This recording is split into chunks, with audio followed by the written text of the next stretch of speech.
Oh, no, it's not going to be silent time, although I do enjoy working in the vacuum of space. I was just putting out the other messages. Since I'm doing Evil Inc., I decided to open this up to Comic Lab and my own Patreon backers. So I was just going through and putting out all the announcements. You should be able to hear me. And if you would do me the favor of just confirming that, I'm 90% sure that I got it right, but 90% only goes so far.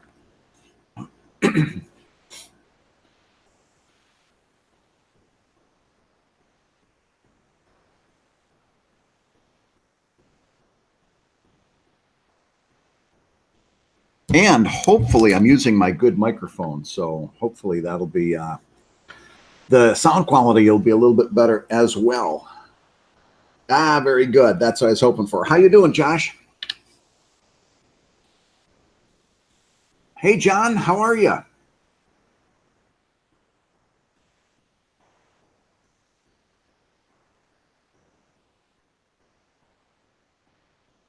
Thanks. Yeah, I've got this Yeti mic that I use for podcasting, and since I've gotten to the point where I now repurpose these videos so much for so many different things. Like I'll use this as a Patreon post. I'll chop it down and use it for time lapse on Instagram. If I get into any tutorial stuff, I'll put that into YouTube. So with all of the repurposing that I'm doing here, I figured it was worth my time to, instead of just using this headphone mic, I figured it was time to graduate to a better microphone. I've got the AC going on in the background. I don't know whether that's setting up a hum or not. If it does, I might be able to get rid of it with a little bit of sound editing. But it's still a little bit too hot to work in here without the AC on. Am I under the blanket? No, today. Oh my God, you guys! I shouldn't tell you this, but in the summer, I can't have the air conditioner on when I'm working when I'm recording the podcast in here. I can't have the air conditioning on while I'm recording because that really I'm super conscientious about the sound quality for the podcast. So I can't have the AC on when Dave and I are recording. And I put the blanket over my head, and it's a heavy blanket, and it's summer. So file this under too much information. All of the podcasts you've heard going back, I think, 3 episodes and going forward until the heat breaks a little bit, I'm literally sitting here stripped to the waist underneath that freaking blanket, just so I sound good for you guys. Because otherwise I'm woozy at the end from the heat. I've got my shirt off. I'm wearing shorts. I'm trying to drink water and stay hydrated, and I'm sweating profusely. So if the next couple of shows stink, it won't necessarily be because I'm not a good podcaster. It'll be because I have body odor.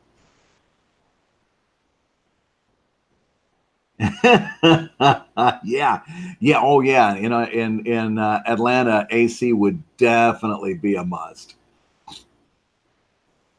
So yeah, I'm gonna go and pick up where I left off drawing Evil Inc. And like I said, I'm gonna try to work in some tutorials as much as I can. So if you have any questions or if anything comes up and you'd like to know why I'm doing what I'm doing and stuff like that, don't hesitate to pitch that in the chat room over there. As you can, and as you can tell, I'm not great at talking and working at the same time, so you may have to bear with me.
Hey, Aleski. Am I pronouncing your name right, Aleski?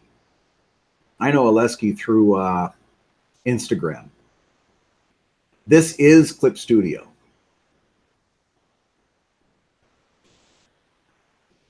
which I strongly, strongly recommend.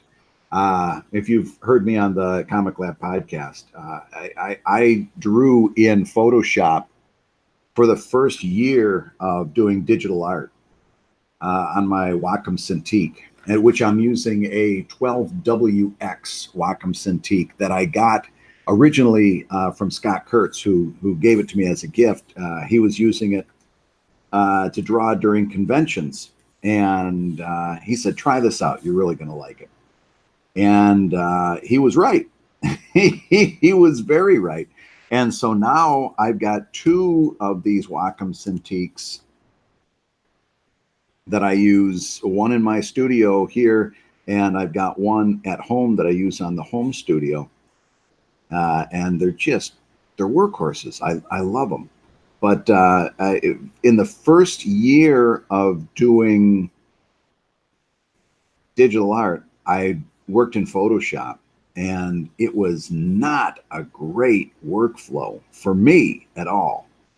Photoshop kind of, it's originally image editing software. It's for photographs originally, and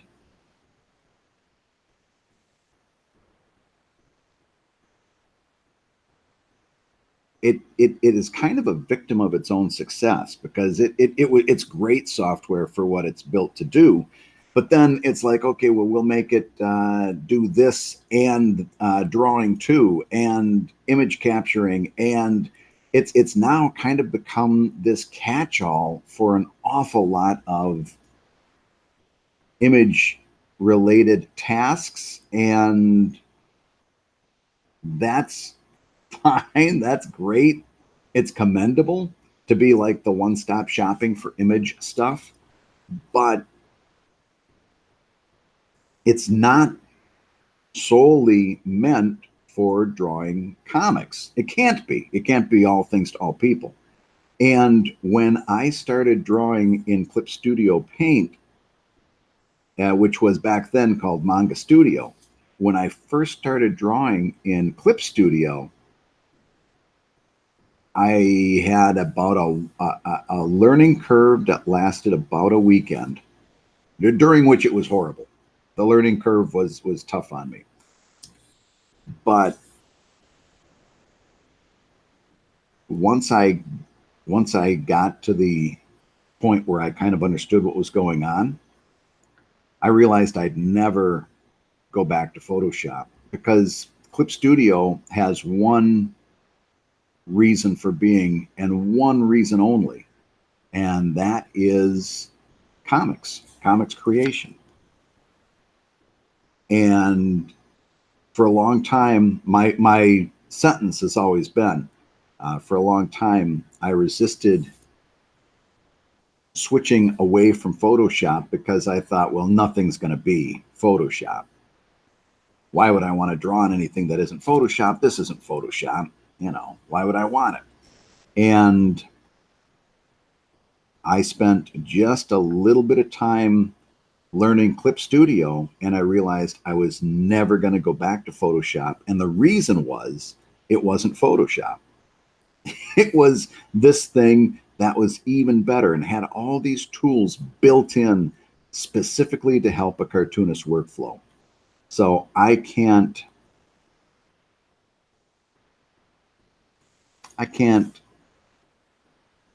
condone Clip Studio Clip Studio Paint strongly enough. I can't endorse them strongly enough, I guess is better word use. I can't endorse them strongly enough. They're great. My workflow has improved vastly since switching.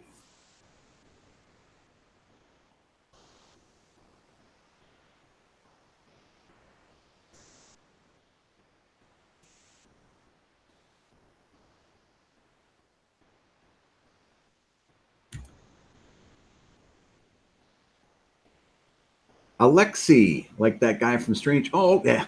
Now I see. Yeah, now that I see it, it's right in front of me. Alexi. What did I call you? I'll have to listen back to how I butchered your name. Sorry about that. I'll make sure I remember Alexi. I'm so torn. Hey, Caleb, so torn. Part of me really wants to see their date end in After Dark. After Dark is next, but I gotta get Evil Inc. Especially I missed the last 2 weeks partially because I was traveling for family vacation stuff. Went up to Michigan and saw my side of the family, which is always a great time. When we moved to Philadelphia, we really like it. It's wonderful, but we only really get a chance to visit my side of the family about once a year. And we try to make it for as long as we can. We try to stay as close to an entire week as we possibly can. And we make the best of it. The only problem is that I always lose a little bit of productivity that week. And if I'm being completely fair, I am always a little bit reticent to share the fact that I am traveling, and that's why you're not seeing new posts, because I always get a little bit nervous about announcing to the world that I'm not at my house. So I don't ever say it until I come back, and it's like, oh, by the way, the reason I haven't gone. 3 Cintiqs. Yeah, John. Yeah, I know you're a Comic Lab listener. We've got great news coming up in the show that's premiering on Patreon Saturday, along those lines that I think everybody's going to be excited about. Hey, Brad, if you hit the C button, it turns any tool into an eraser. I set my Wacom with one of those side buttons so I can keep drawing while just clicking that. Yeah, I try to get into that whole side button thing. Let's see, turn a C button turns any tool into eraser.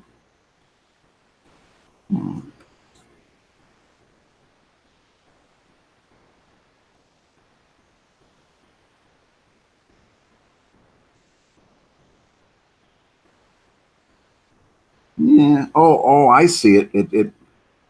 It toggles. It makes your tool into a delivering none. Yeah, that's a neat trick. Thank you for sharing that.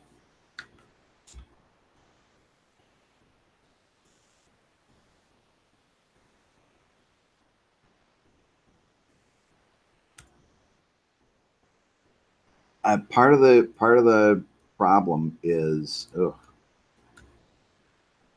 part of my issue is that I've been doing this one way for so long. It's really hard for me to switch my process, but it's good to learn new things. Alexi says, "Oh man, I just got a Wacom Cintiq 13-inch, the one with the touch screen." I don't know that I'd want a touch screen on a Cintiq, but I get the allure. But anyway, I've wanted to return it because it's difficult to me to get used to Photoshop drawing. I would not return that Cintiq just yet. I wanted to return it because it's so difficult for me to get used to. I really want to get Clip Studio. I can't figure out the difference between the two. Oh, there's no difference. There's some difference because I think one of them lets you do like pages and books and all this stuff. But go for the less expensive kind, whichever is less expensive between Pro and X. Go for the less expensive one to see if you like it, to get your feet wet. You can always upgrade if you want that other one, but there's very little difference. You can do, in terms of important things like your day-to-day work and stuff like that, you can do everything in one that you can do in the other. All right. So go with the less expensive one. I think it's $50 or something. You don't get software better than that. Go with the less expensive one, load it up, and give that a try and see if you don't like that. And there's lots of guides. Doug Hills is a great guy to follow on Twitter to see if you like to see tutorials for Clip Studio.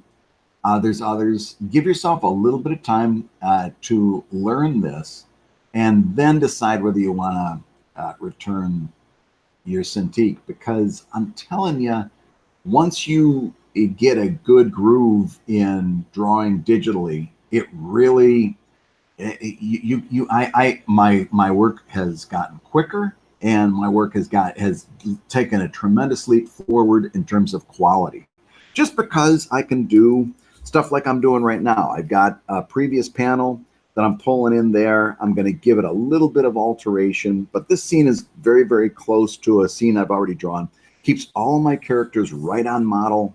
Their heads aren't getting bigger and smaller and stuff like that, or well, maybe a little bit, but as much as I can control it with my limited abilities.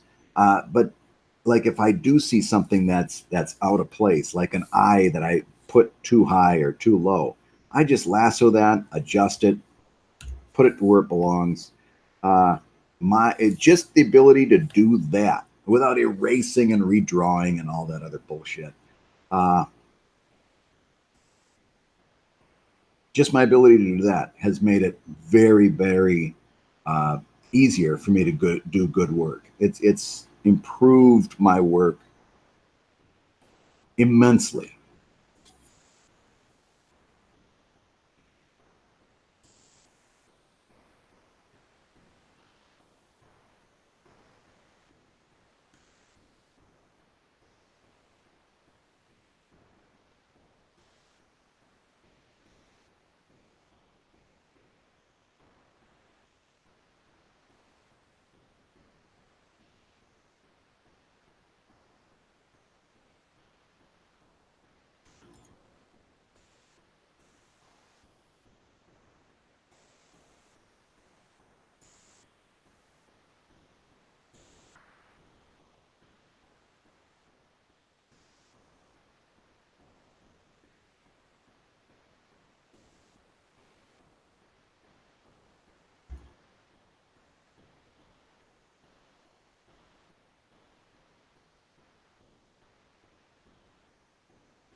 Hey, Fight Club Hubs finally made it to one of these streams. Well, welcome to the group.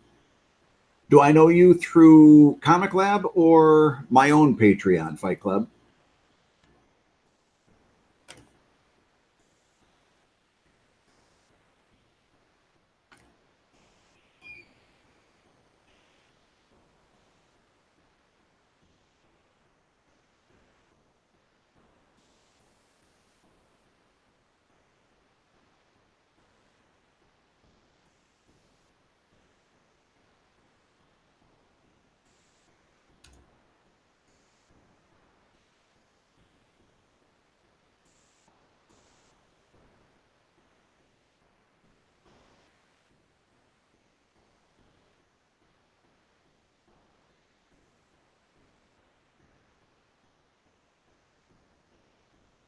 Did I hear correctly in Comic Lab podcast that you guys have a public Discord server?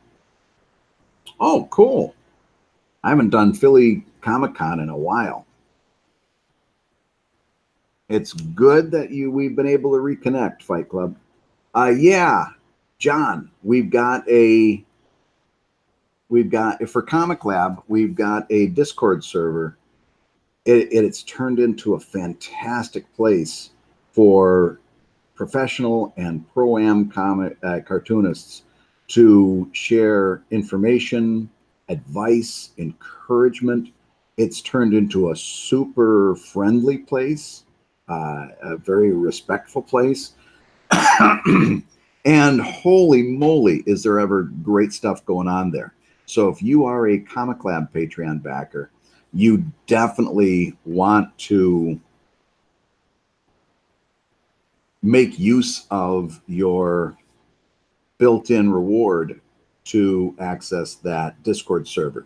And your next sentence to me is going to be, oh, I must have missed the invitation. I don't know how to get there.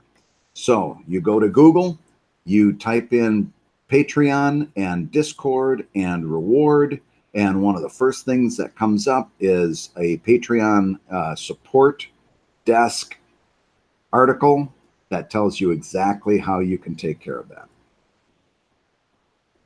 Why do I say that? Because I've had this conversation with different people online about 3 dozen times. I always know exactly where this is going.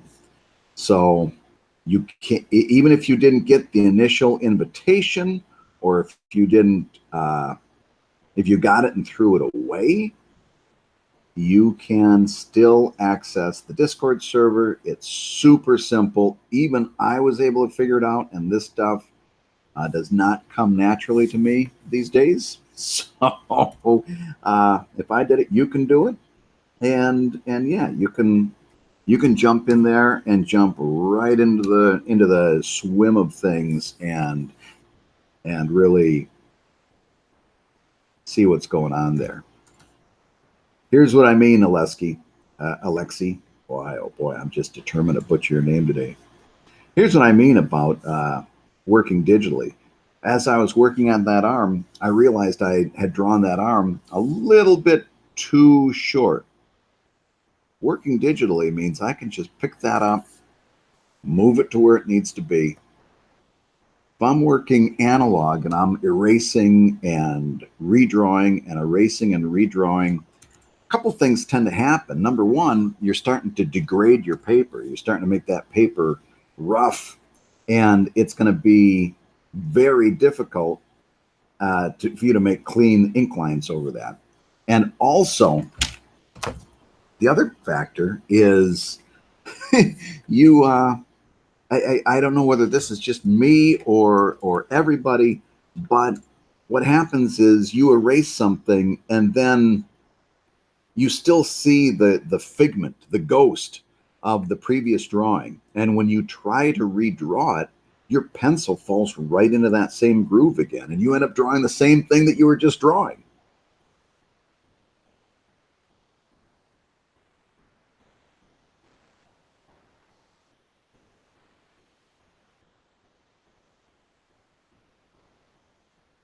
So working digitally means you can just pick that thing up, reshape it, resize it, get on with your life, instead of going through that whole, okay, I'm gonna erase this and start from scratch again, or I'm gonna erase most of it and start from scratch. Oh man, it's the worst. And I would sit there drawing and spin my wheels and spin my wheels. This is a much better way to go.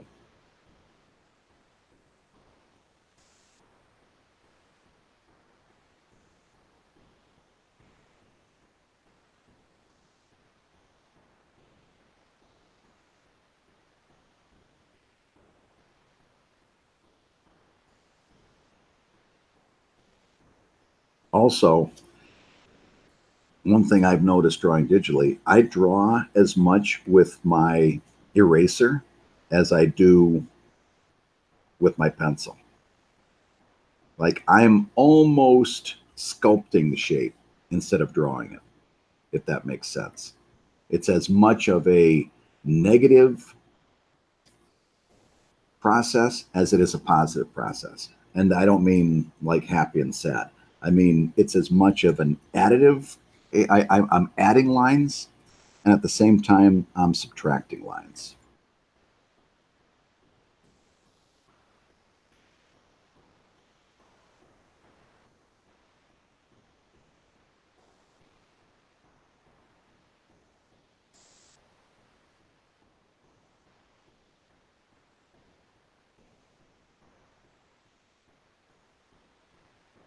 Haven't looked up at the chat in a little while. I bet you I'm all behind. Aleski. Yeah, I'm not going to call you Aleski. Let's see. I'm way behind. Had the pleasure to meet you twice at Philly Comic Con. Yeah, that's cool. One of these days. Well, no, I'm not going to go back and get a table, but I think what I might do sometime when Comic Con comes around to Philly is do like a meetup for Philadelphia readers and so forth, because I do know there's quite a few, and maybe we'll just do a meetup, go to Chinatown and grab some lunch or something. In terms of time and income, drawing digitally is the key. How do you balance that with wanting to do it with traditional ink? Yeah, okay. Alexi, I don't have, I'm still not doing it right. Hold on, I got to scroll up. Alexi. All right. Like Alex with a, like if I was saying Alex, but like in a friendly way. Hey, Alexi. Okay. Alexi, here's the deal. I drew with ink for so long. I got over it. I don't care. I don't think it feels any better or worse. The only thing I'm giving up, Alexi, is being able to sell original art. And for a long time, dude, I couldn't give that stuff away. It hasn't been. I shouldn't say that because I know I've got at least one person here who gets original art through Patreon. But as a commodity, I wasn't able to sell it very well. As a Patreon reward, I've got people.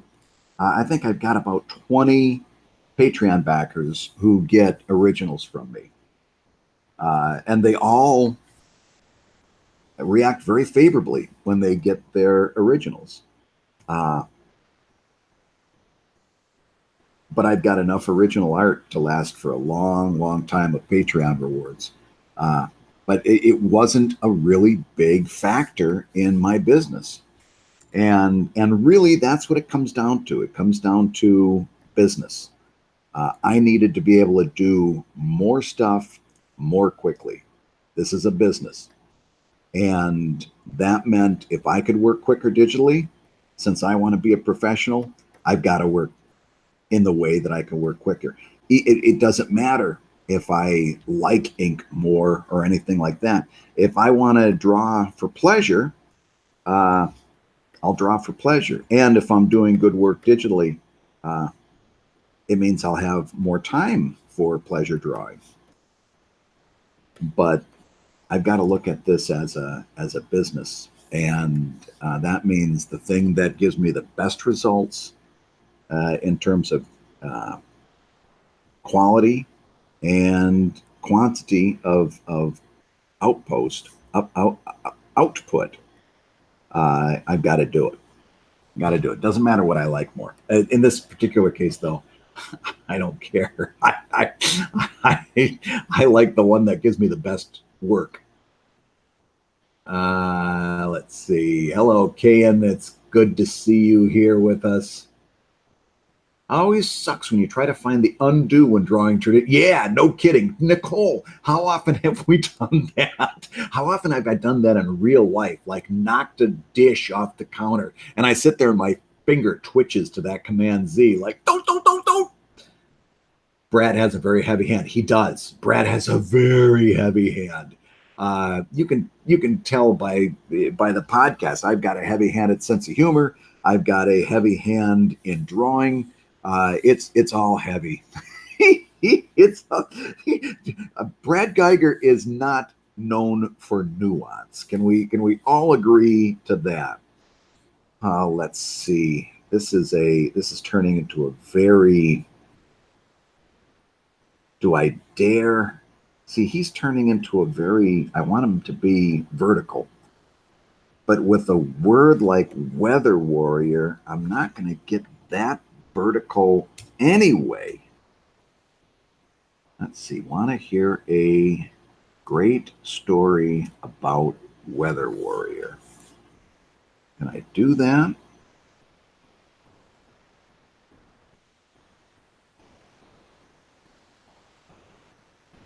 That's all well and good, but it's going to create an awkward shape for me to compose in. Let's see if I can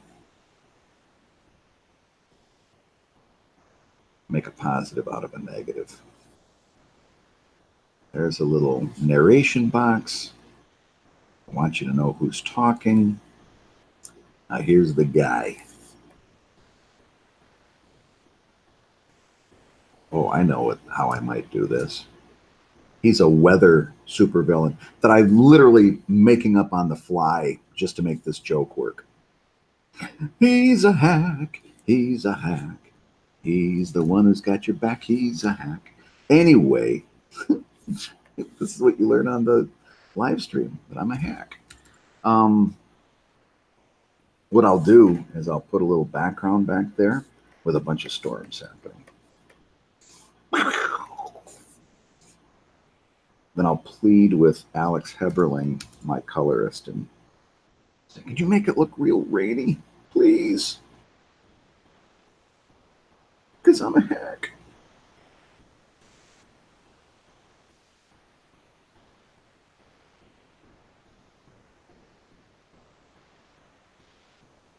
See, that leg's got to go up if I want him to look like he's flying, huh?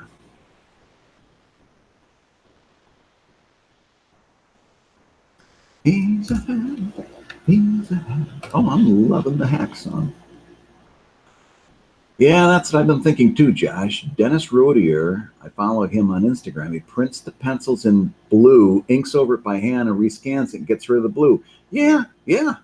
And, you know, fuck all that printing in blue because that's expensive, right? Print it out and put it on a light box, and then put a good sheet. Print it out on a piece of cheap paper, right? Because let's get this down to brass tacks. You got too many steps there. Print it out, put it on a light box, put a good sheet of Bristol over it, and then ink it, and then throw away the paper, and you don't got to go and get rid of the blue unless you want that look for your originals, which I kind of get too. Or double finger tap a piece of paper. Yeah, Nicole, we're cut from the same cloth, my friend. I do the same thing.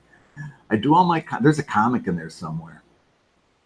Somebody can do a really nice. That's the sort of thing that somebody could turn into a nice little viral piece.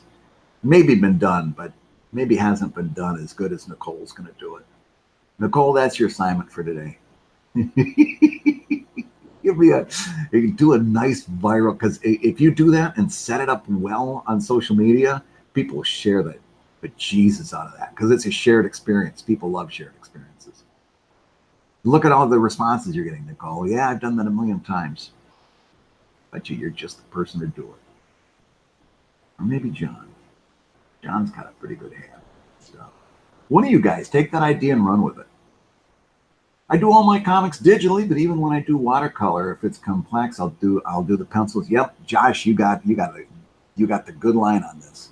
I've been using this program for almost a decade. You've got the Japanese version with the English plot. Oh, Josh is old school.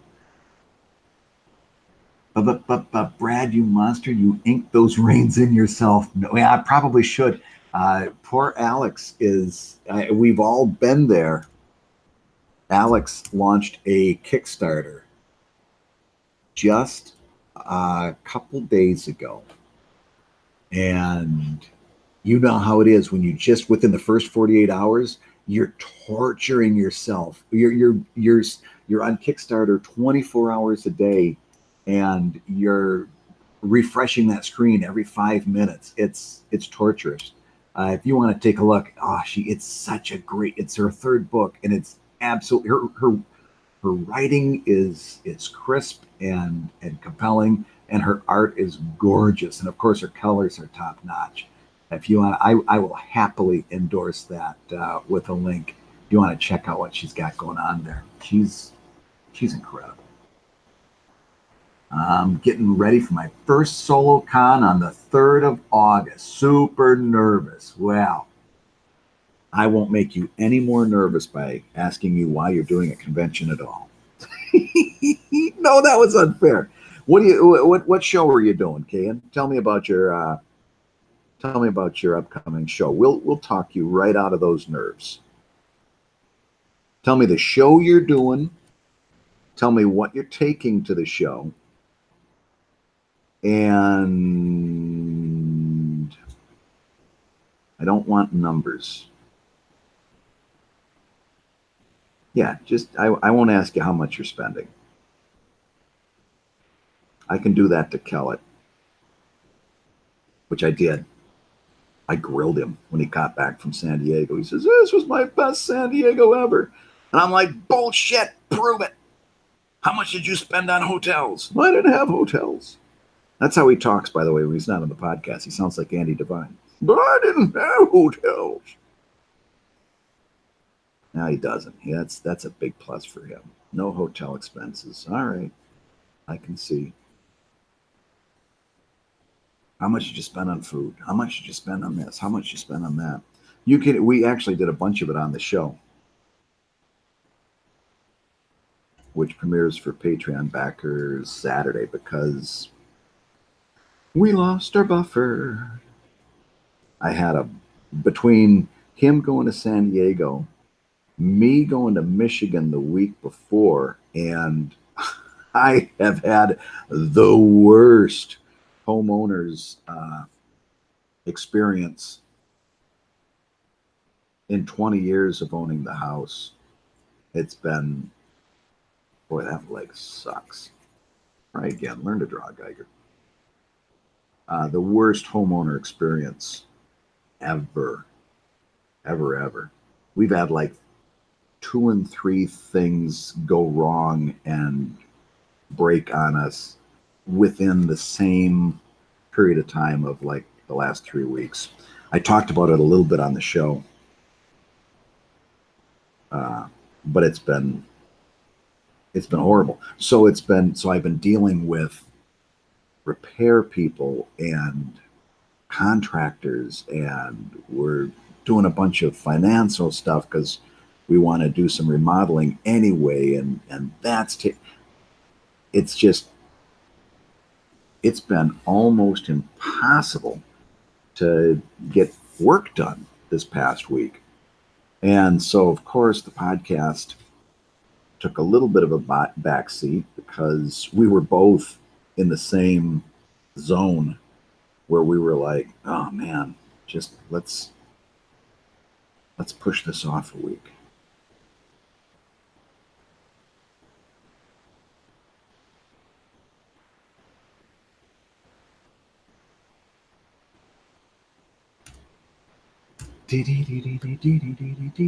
It's a furry convention. Oh, nifty. I was hoping to have a book printed, but my backup drive just died on me, so I'm doing prints. The total ticket is $90. I'm not spending. Okay, so you cannot lose. If your total expenses is under $100 and you're just spending on gas and food, go there, have a good time, sell some prints, let your freak flag fly, enjoy the weekend. You can't do bad. You're gonna be fine. You got nothing to be worried about. I give you my dispensation. Brad, I mean this from the bottom of my black heart. Your pain brings me such joy. Yeah. Yeah, I get that. I get it. Here's another, I'm going to take a tutorial break here for a second. Here's another reason I really like drawing digitally and that it's improved my game. Here's something, I got this guy, I've got his body kind of the way I want it. He's going to be floating in midair, making storms do those things that they do. And now I got to start, and I'm making them up as I go along, which, yeah, if you were doing this and you were asking me as like a college professor, hey, how do you think my my workflow is? I'd tell you, you're doing this all wrong. But this falls under do as I say, not as I do. I'm making this guy up as I go along. And I got his body kind of right now. I got a costume him, and his name is Weather Warrior. So I'm going to give him a combination of like a warrior costume and with some weather highlights, right? I've got the drawing on this layer here. I'm going to bring the opacity of that layer back to about 20%, bring a different color layer, and I've got this all in my sketch folder here. And you'll notice there's a little blue pencil there. That means that everything over there, anything in this folder is going to be a draft layer. And when I output the final, it's going to disappear. So I don't have to worry about the even erasing or turning a layer off. I'm just covered. And each one of these layers I can give a different color to by going to my layer property down here. Here's a purple, and I just do 5 or 6 of them in my template and just rotate between whichever I need. So now I've got, without messing up this perfectly nice illustration of this guy's body, I'm going to go through and say, okay, what would he look like with a helmet?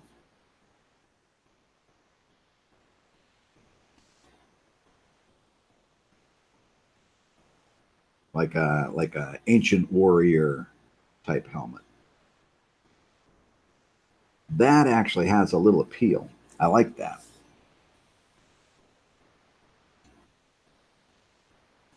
And I'll go through and I'll do the rest of his costume based on, and then not only that, but I can do the rest of his costume, change it around, give him different looks, all that kind of stuff. Give him a little chest plate here, give him everything that he needs. And if I screw up, I can just go and erase from that layer, and I haven't screwed up his underdrawing. I haven't screwed up his body that I took such a long time to try to get right.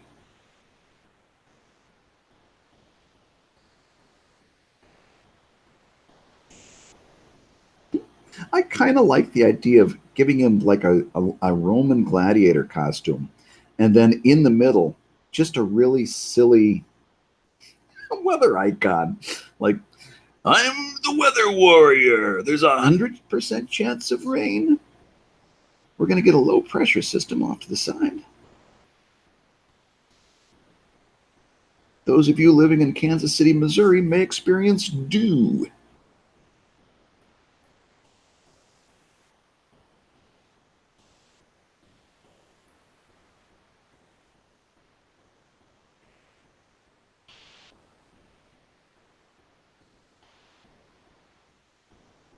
Denver is in its third years and is in the successor to another furry convention that fell apart a few years ago. I'm also looking forward to helping be able to start connecting with my main demographic. Yeah, that's great.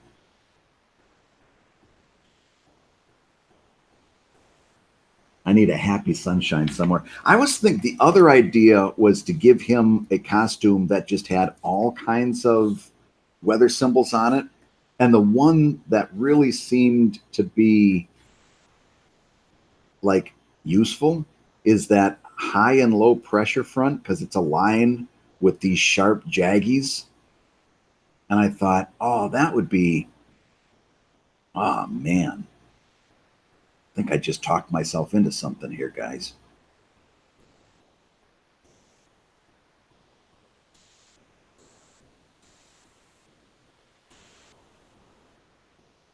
Here's another thing I can do. I haven't quite determined that that's not what I want, so I'll just drag that over there. But if I give him one of these, that way he can be stripped to the waist like a big warrior dude. And then that little there gets a design that could easily be just an abstract design. But anybody who's ever seen a weather map will know that's a high pressure system. I kind of like that. Plus, he gets to be all bare chesty and warriory. Do I like that? Okay, how dumb is it to be a warrior that's got a helmet on and is bare chested? So let's give him back his chest plate. Keep that. Why would he have that?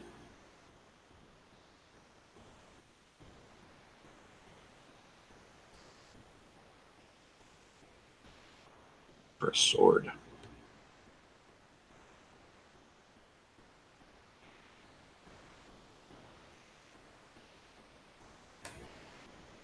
He is a warrior after all.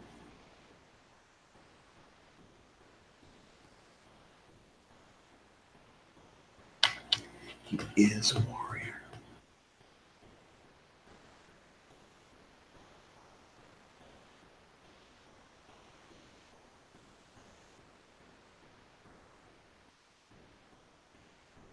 Fuck it, if I'm going to give him a sword, he should be wielding the sword.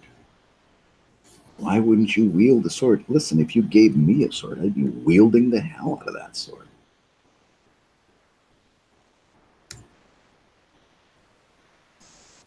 Swords are made for wielding. Gonna fuck up my composition, but gotta have him wielding a sword. Ever wonder what it's like inside the head of a knucklehead? Conversations that he has with himself? Well, now you know. Not too freaking interesting, are they?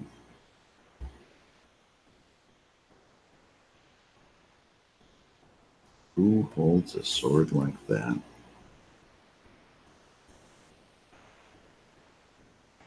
Somebody who's trying to fit into a composition.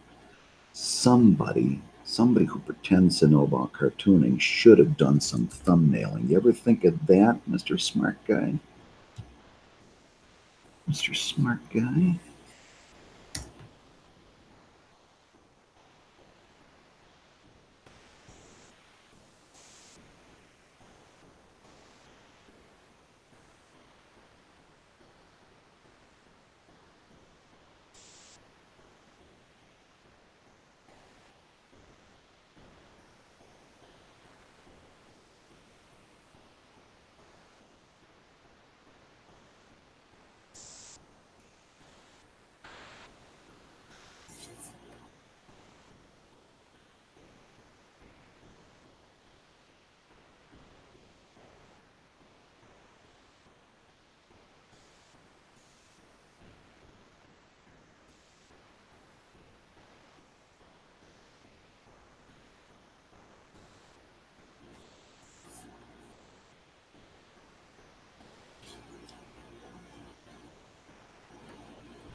Another big plus of working in Clip Studio, I can take, I can select, and I'm sure one of you will tell me if I'm wrong about this because I don't think you can do this in Photoshop.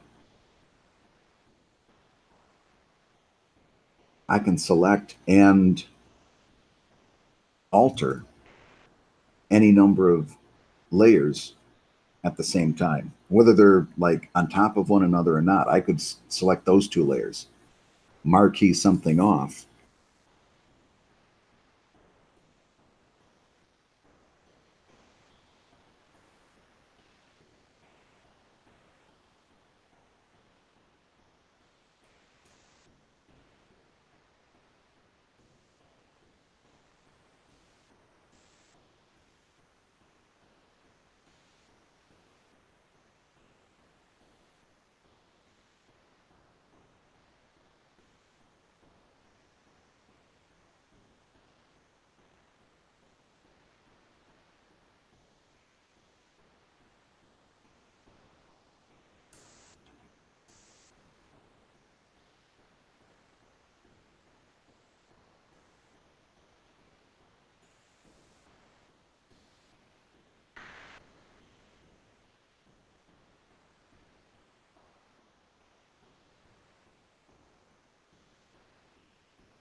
And if he's a weather warrior,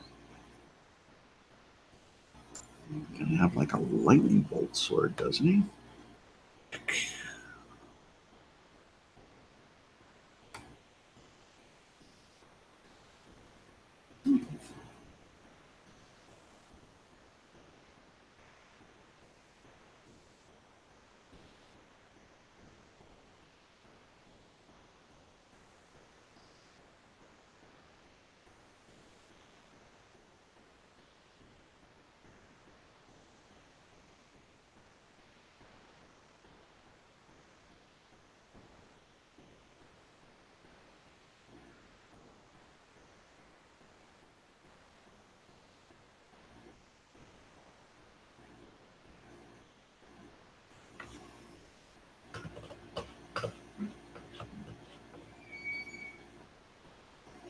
How's Hughes doing? Oh man, she's up to 16. Whoop, 17. It just jumped in front of my eyes. Up to 1700 already. Oh, she's gonna do great. She's gonna do one. I need that happy sunshine somewhere. Yeah, I know. I know, Josh. I haven't figured out where to put it. I guess it's his chest, not belly. Bad Care Bears jokes. Ah, I get it. The Care Bear stare. Nicole, you're hitting on all cylinders today. Is he just a meteorologist that can fly? I thought about calling him Weatherman and just making him a weatherman that was just evil. I thought about that. I'm like, nah, I don't know that that would be a great visual. It's just packing. Yeah, well, listen, you do After Dark after a little while, and pretty soon you just got a one track mind.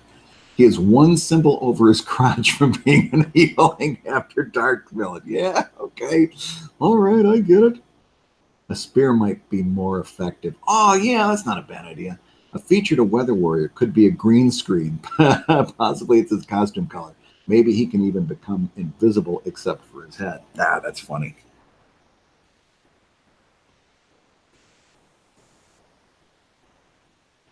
Beep, beep, beep, beep, beep, beep. Bink.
Not the worst spear in the world. Maybe a little heavy handed.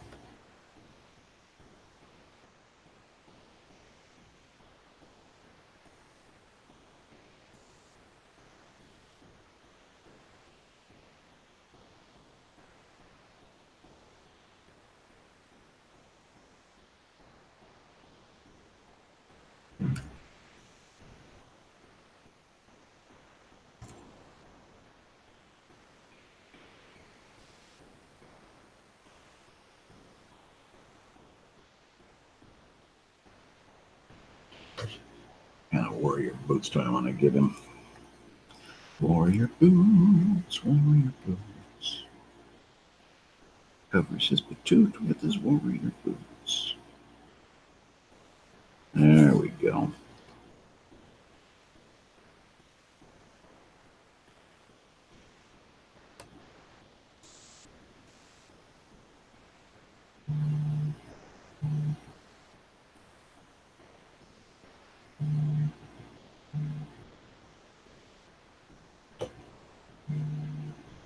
Oh, hold on. I got to get this phone call. I'll be right back. Hello.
Oh my God.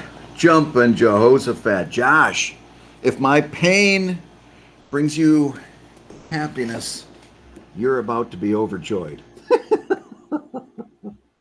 Oh my golly. That was the insurance adjuster trying to tell me that what happened at my house is not covered by insurance. Oh, oh boy. Oh. And so we're on the phone going back and forth. And he's like, "No, you're not covered. You just have renter's insurance." And I go, "No, I don't have renter's insurance. That's for my studio. This didn't happen at my studio. This happened at my house." And then he goes, "Okay, I'll bring it up under the house." "Nope, nope, you're not covered." "Now, why ain't I covered?" "Well, you're just a renter." Huh, listen, baby, booby, sweetie, you got to follow me here. I got two policies. One of them is for the house. One of them's for a studio. We're not talking about the studio. All right, okay. So, no, he says, "I'm sorry, you're just not covered." I said, "Give me the policy number." He starts rattling off the policy number. I said, "No, that's the studio. I've got two. One of them's the house. One of them's a rental. You gotta work with me here. I'm gonna give you the number." Turns out, my insurance agent put it through on the wrong policy, and he's unable to change it. So now he's got to reach out to my insurance agent, get them to put it correctly in the system, and then he can come out and tell me that they're not going to cover what happened at my house. Oh my golly! Hi, Nicholas. You walked right into to the middle of a story here. Holy moly! Let's see. Ba-ba-ba-ba. Hey, Dorian. No, you know what? I don't. Well, okay. We are going to get a weather-related joke, which you might be able to read at the bottom there. But he's literally. This is unless something happens. He's just. This is the only time you're going to see him. He's going to appear and then disappear. But then again, over 15 years ago, I said that about Lightning Lady. So you never can tell. My computer's been crashing all day. Oh, Nicole, I know. It feels like my brain has been crashing all day. I was trying to work, then I realized I was accidentally working straight off a thumb drive. Yeah, we've all been there. I've had days like that. I work at Apple Retail. Oh, cool. Alexi, hook a friend up, huh? What do you say? And it gives me such relief when it's something like a thumb drive. Yeah, no kidding. I'm having flashbacks when they did a bit on Brad getting a call from the plumber while doing an audio recording of his comics. Oh my goodness, yes. Webcomics Weekly. Yeah, those were the days. Those were the days. An insurance adjuster would be an amazing villain. Yeah, you're right. The adjuster. "Excuse me, sir. It's me, the adjuster. Have you been adjusted?" That would be his like phrase. "You've been adjusted." My life was going so well. Adjusted.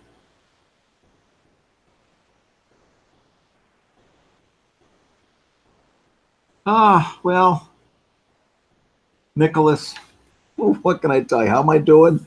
It's been a month. It's not been a great summer. I mean, it's all stuff that like the family is not in peril or anything, but it's just we've had a lot of stuff go wrong with the house and trying to visit my family for summer vacation, get the kids out to see their grandparents, all that kind of stuff. It's been a trial.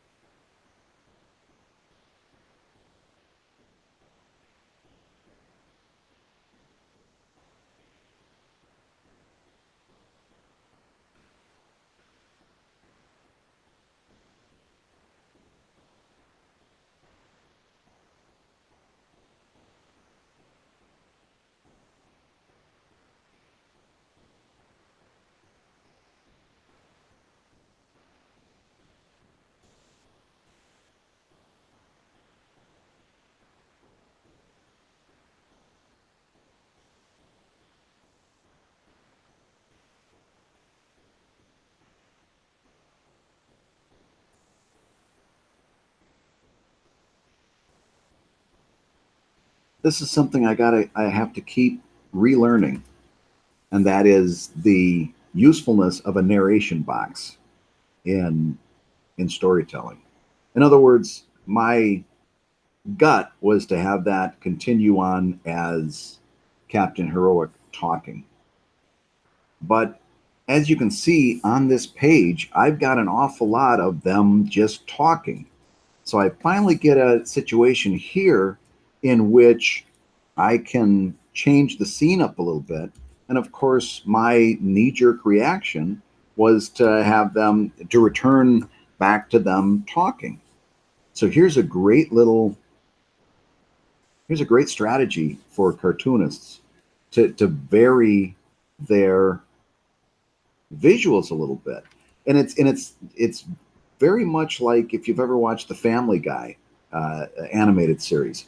They'll say something and then they'll do a smash cut to another scene. They'll just change the scene and it'll be what they're talking about. You know, hey, it's as if Rodney Dangerfield walked in, and then they'll smash cut. They'll do Dangerfield. Hey, I get no respect. I get no respect, and then they come back to the scene.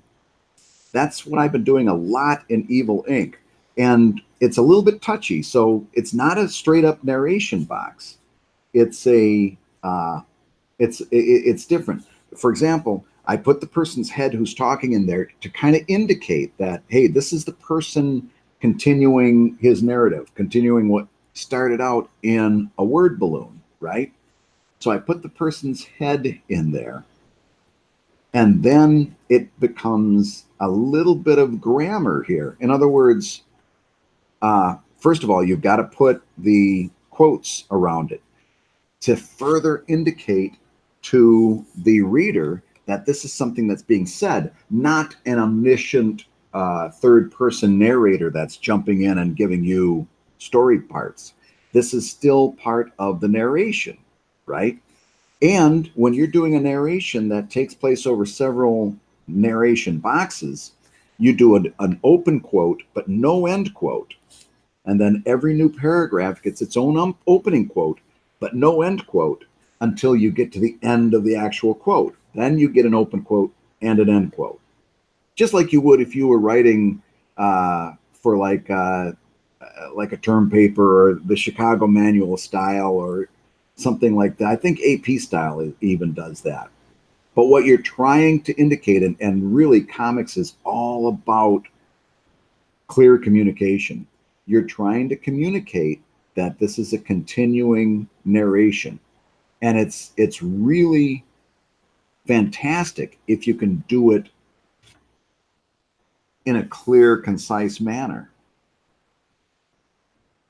And again, always, always, always, whenever you can, chop those big, chop those big word, uh, chop those big paragraphs into chunks. Nobody wanted to read all of this in one big, you know how daunting that is to read? Chop it up, give them a little break that into thoughts. Those are actually two thoughts there. For months, he's been hitting cities with everything from tornado clusters to Category 5 hurricanes. That's a chunk. Trying to extort protection money from local government. That's a chunk. Breaking that up makes it a much better read than if I would have just done all of that in one big gargantuan narration box. And what that'll allow me to do is instead of having one more scene where these two are sitting together canoodling at the table, now I can have him doing a nice action shot, throwing lightning bolts or whatever at the city below.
Okay, I feel like I've been ignoring you guys. Beep, beep, beep, beep. Yeah, the Geiger laugh. That was the best episode of Webcomics Weekly ever. Ever. Because we didn't plan it. That's what made it so good.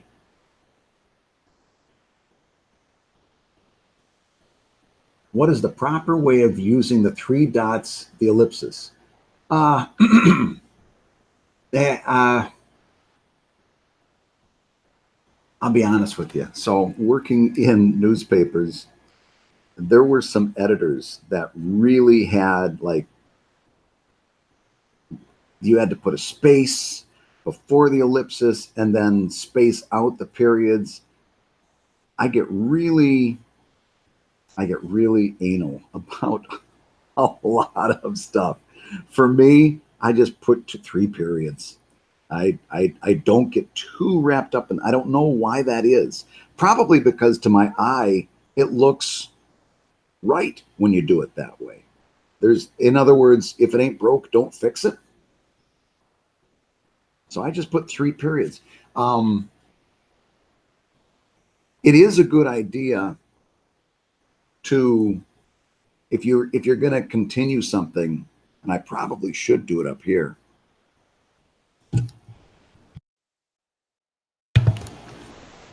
Since that's a continuation, I should probably do it up there to indicate as you're coming back in, yeah, this is continuing something. I don't believe in doing it on either side. I think that's heavy-handed. But I do like entering the next continuation. And you'll see in Clip Studio Paint, I had a few spaces so that I'm centering the words, not necessarily the punctuation, because that punctuation carries such little visual weight that if I consider that punctuation as part of the centering, it actually looks like it's too far to the right. I'll put a couple spaces in there so I'm centering 4 months over he's been hitting cities. This just kind of floats. It doesn't have enough weight to allow it to have a say in where that line gets centered. And visually, that looks centered now, even though technically it's not. You guys are getting your tutorial money worth today. Yeah, is that what you meant by ellipses? Ellipses? I like in a continuing situation, I like to put them at the beginning. I don't know that there's a hard and fast rule. You know who would probably know that is Nate Picos, who creates fonts over at, he creates fonts. He may create fonts for all I know, but he creates fonts over at Blambot. Another highly recommended stop for you. But he tweets all kinds of typographic wisdom on his Twitter, and we may have to hit him up sometime and see what he has to say about that.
Ah, that's better.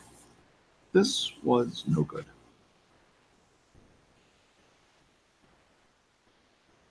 That's nice and dramatic. That's a pose that even John Buscema would have been proud of from the How to Draw Comics the Marvel Way. That's the standard I always hold myself to. Would John have smiled at that?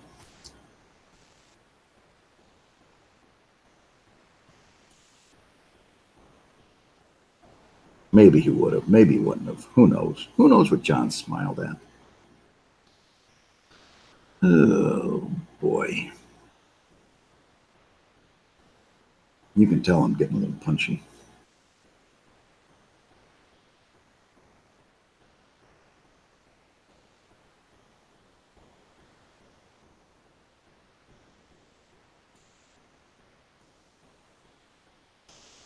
Big fisted.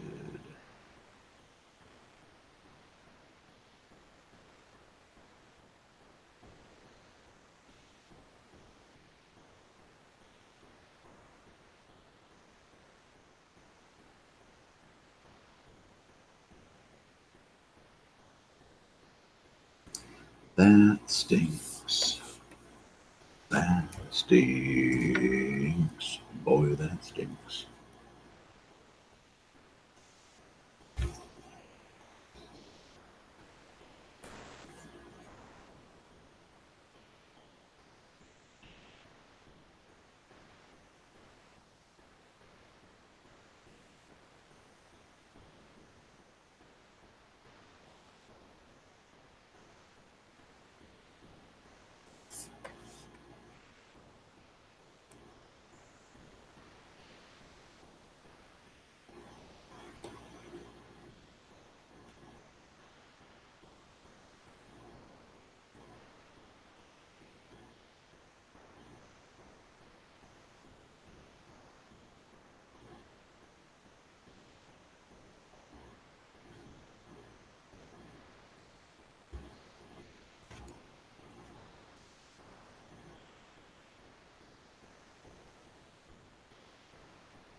Hey, King Kong is here. Now it's an official live stream.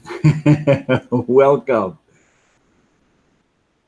Be back in a few. Laundry's done. Good. Make sure you pull the whites out before they get wrinkled. Remember, fold down the middle. Do you practice life drawing at all? Yeah. Well, you know what, Nicole, if I was watching me draw, I would have the same questions. Have you ever seen a human body, Brad? Do you know what a what an actual human looks like? Uh, the answer is not nearly as much as I should. And I for a while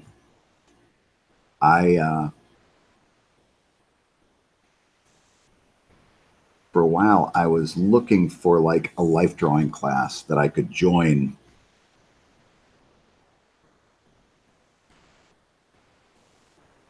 here in Philadelphia. And the logistics did not work out.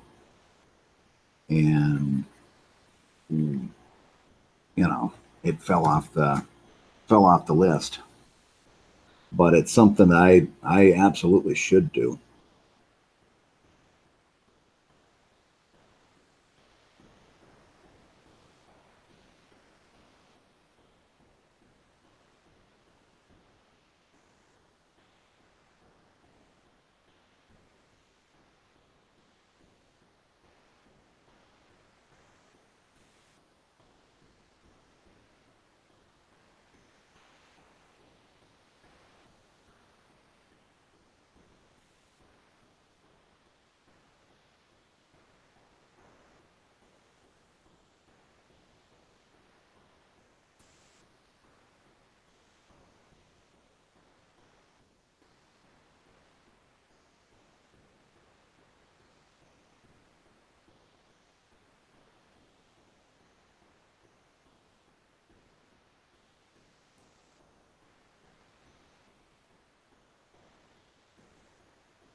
Oh, Nicole, I know you didn't mean it as an insult. I was joking around. Don't give that a second thought. Howdy, gang. Josh is here. Yeah, Nicole, I totally should. I totally want to. I just I need to find, and the other thing is I'm teaching at University of the Arts now, and I know they've got some life drawing co-ops going on, and I just need to reach out to a few people and see if I can join their group because I think it would be a beneficial exercise. All kidding aside, I'd like to do that.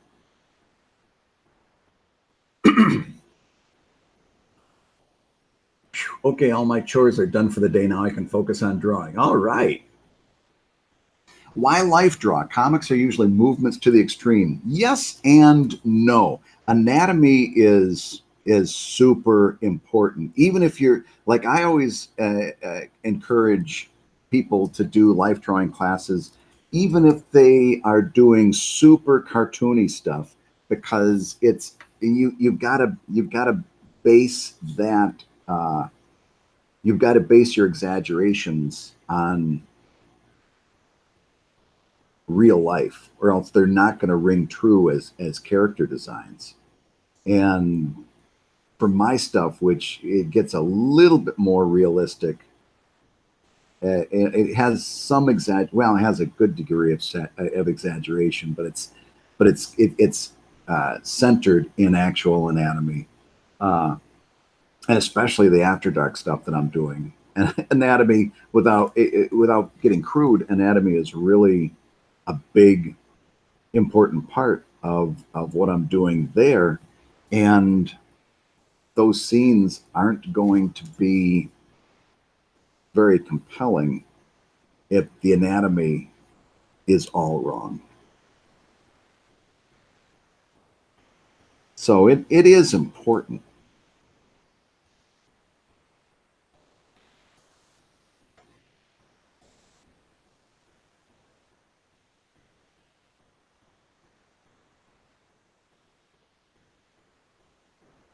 Now, is it's kind of a chicken and the egg thing, which is more important, the movement or the anatomy?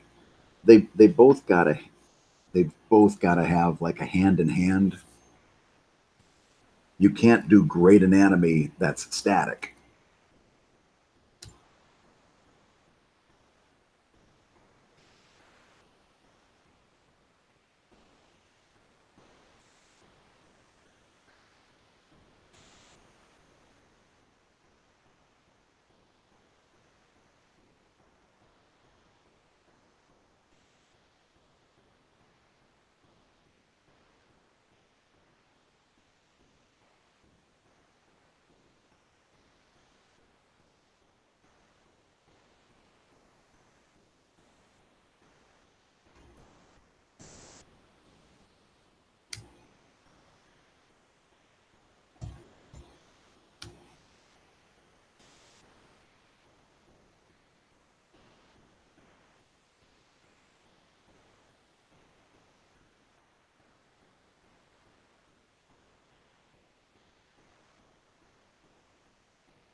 I'm going to be selling prints that are 9.5 by 5. What price point should I go for these? Ah, you're asking the wrong guy. I have no idea.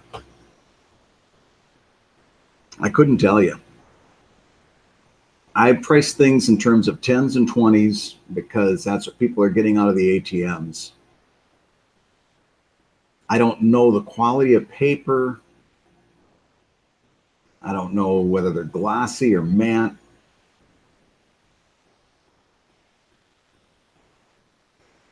9.5 by 5. Nicole raises a good question. Is that just me or is that a weird size? A little weird. Let's see. 8 by 10 is a piece of paper. So it's a half of an 8 by 10. Basically, it's almost a half of an 8 by 10 sheet.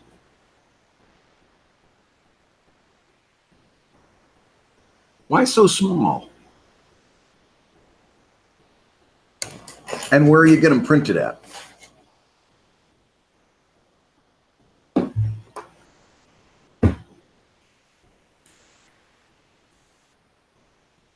Weren't expecting all these questions, were you?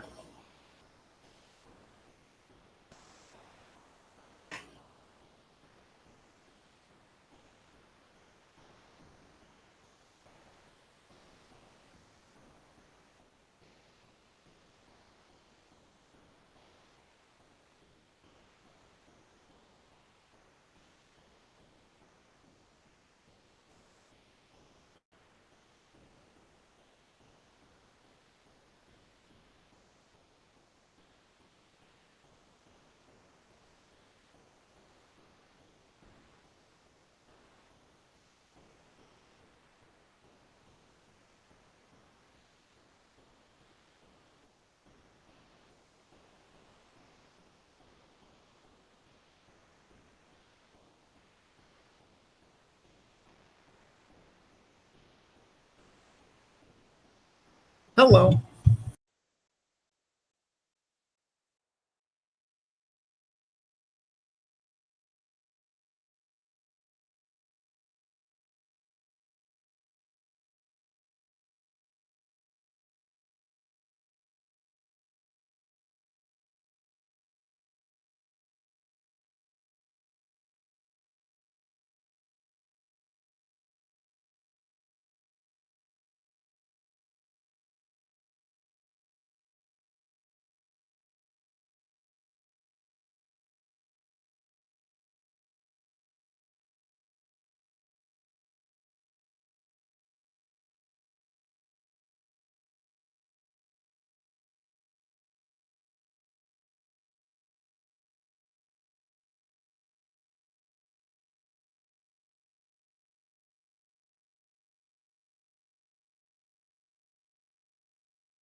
And that was the plumber. Ah, I'm living in hell.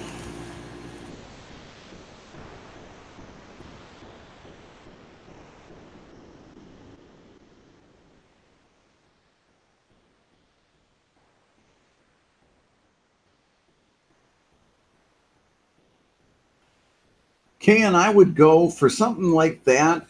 Oh, Josh is saying 5.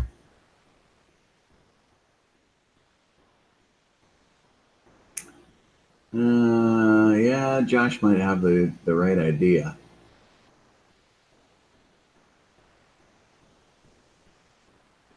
You could go 10, and then if they're not selling, mark them down.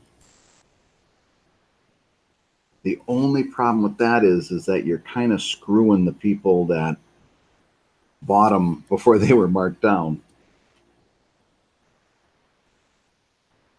What do you have to cover there? About $100 in expenses, and you'd have to sell 20 of them to make $100 at $5 a piece.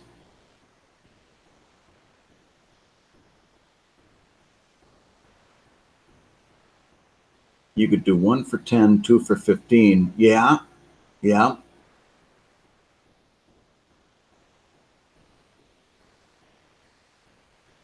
1 for 10.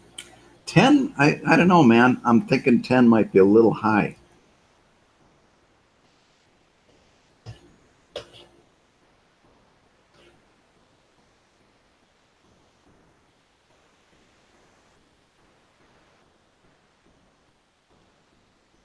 Five is feeling better to me, to be honest with you.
Small prints can easily sell for $5. 10 might be a little bit out on the high side.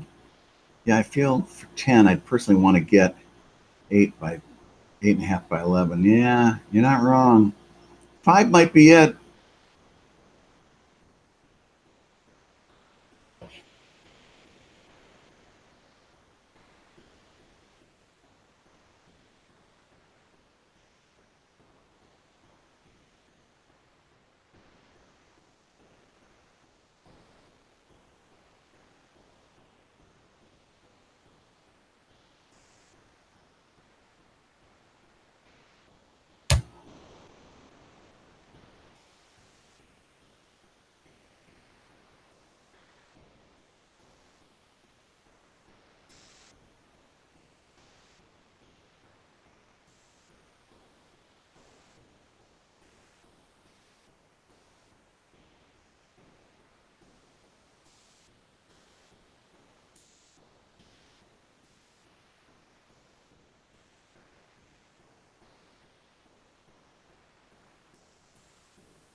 Hey, Shell's here. I kind of went into my zone there for a minute. Looks like you guys have been keeping up the conversation just fine, though.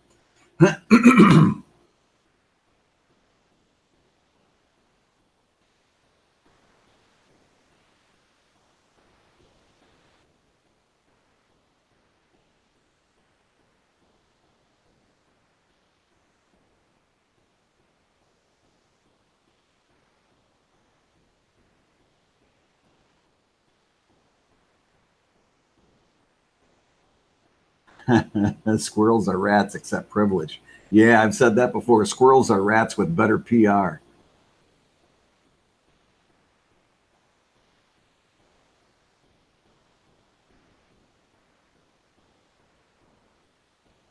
Hello, Shell. Welcome. How did we get talking on squirrels? Last I saw, we were talking about Alexi's price point. Okay, so squirrels. Okay, I see where we're going. Okay, so squirrels. What should I have them eating other than acorns? Or is acorns the best option? Aha. Yeah, well, that depends on what you're trying to do. I think I'd go with acorns as a first blush.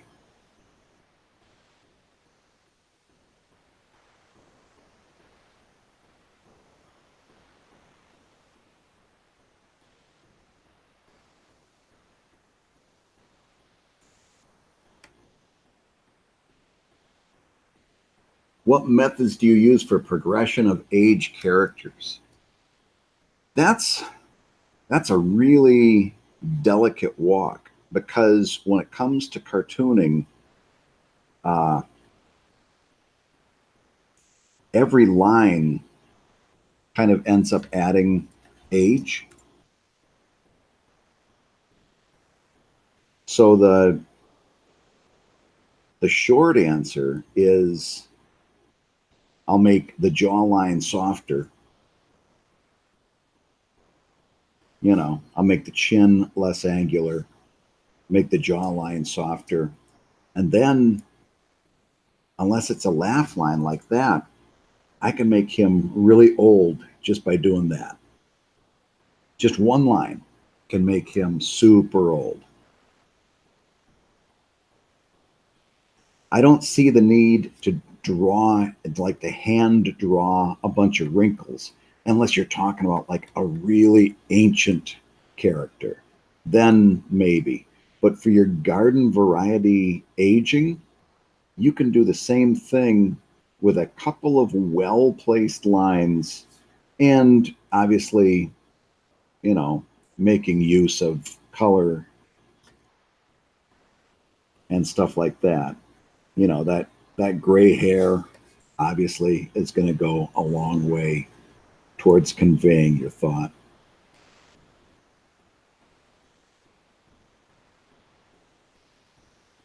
But I don't see the point in going too far for a number of reasons. Number one, a lot of times you got to remember our readers are looking at things on a small screen in the first blush.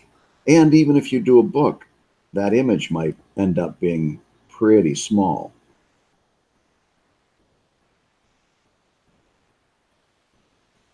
So if you start hand drawing a whole bunch of wrinkles, A, it's going to look like mush on the screen. B, you're going to be setting yourself up for an awful lot of redrawing. Like even this hair, a lot of this is the same hair that I draw time and time again. And I like my panels to have enough visual variety so it doesn't look like I copy and pasted. I'll use the same sketch a lot of times, even if I'm not doing the exact same pose or expression. I'll use that sketch so that I keep my characters on model. But like you're about to see, especially since I'm getting very close to the time where if I want this to show up on tomorrow's website, I'm going to have to get this over to Alex pretty soon, especially knowing that she's dealing with her own Kickstarter and she's got her own things to do to make that Kickstarter work. Pretty soon, you're going to see me not necessarily copy and pasting, but I'm going to take Cap's head so I don't have to draw that hair over and over again. And I'm going to start using that to my own benefit.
In fact, you'll see a lot of times when I draw, I'm not really considering myself to be a slave to that sketch. That sketch is still just a kind of an idea. I don't really care if my lines match up perfectly. That sketch is just there to give me an indication of what I'm planning. If I want my line work to be nice and free,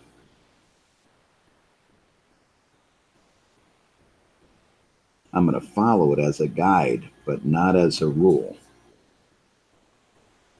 Speaking of rules, that's tailor-made for that. Boom, boom.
I really like that helmet design. I just got the Etherington Brothers book. Yeah, I keep seeing that on Twitter. Though, looks like a neat book. How to think when you draw. It's really fun. Drawing space helmets. Yeah, it's such a great idea. Welcome back, John.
Housewives of Transylvania. Yeah, I need to start thinking about that. I saw on Twitter that it's only 100 days till Halloween. That's hard to believe. Yeah, I need to start thinking about Real Housewives of Transylvania. It's always that's turned into one of the neatest traditions on my Patreon.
Inktober's another fun one.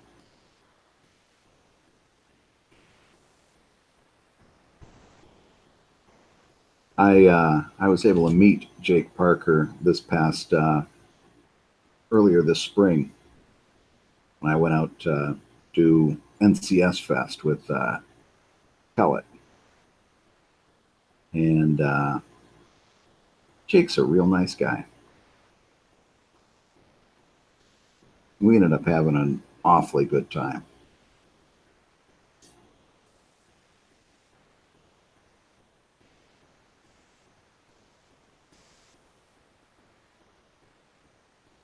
And that Inktober thing has just turned into a cottage industry for him. Like, you guys would not believe the stuff that he's got planned for upcoming years. It's just going to keep getting bigger and better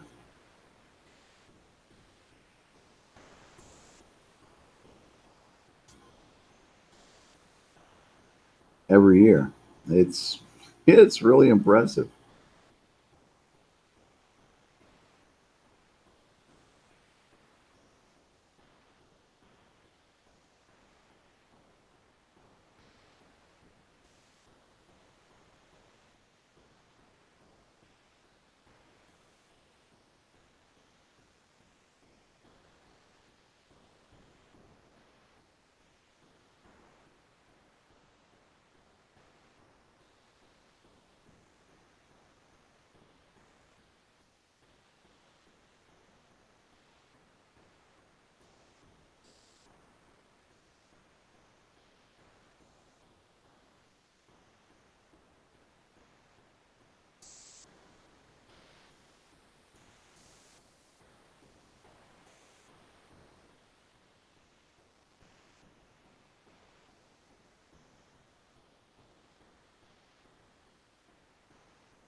Did you like the Wallace Wood book?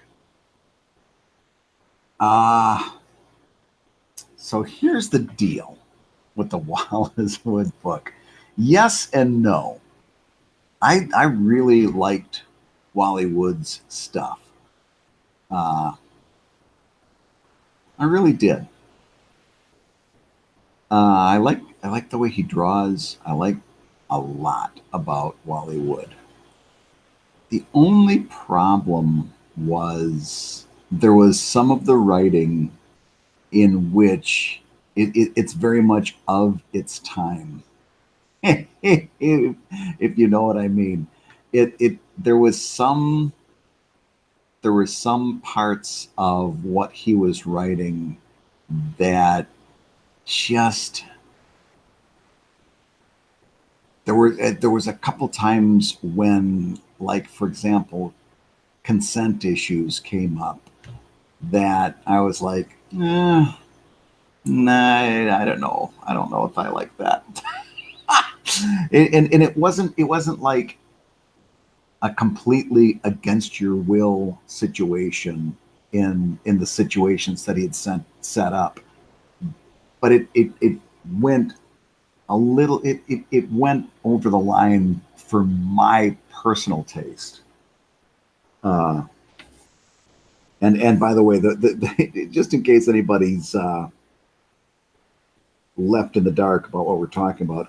A collection of Wally Wood's erotic art came out recently, and like I said, there was a lot that I liked about it. There's a lot I like about his illustration style,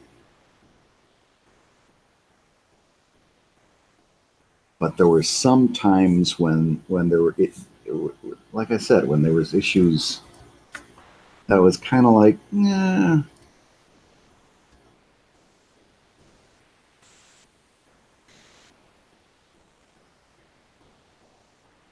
There was, I guess, okay. So without being like cryptic or anything, and making it worse maybe than what it was. There were times in which one of the characters' sexual agency, in other words, her ability to discuss what was going on, wasn't necessarily removed entirely so much as it was just kind of shuffled past. Does that make any sense? It was just, I don't know. It was, the art was great. I really liked the art. Some of the writing struck me a little weird.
The other thing about the Wally Wood book is that as he progressively gets uh, has more and more greater health problems, his art suffers as you would expect it would. The guy did not have a happy life. So his early work is just gorgeous, in my opinion. Like, he was a very good draftsperson. His drafting was amazing, and his illustrations were great. Later on, It's just kind of a pale representation of the power that he once had.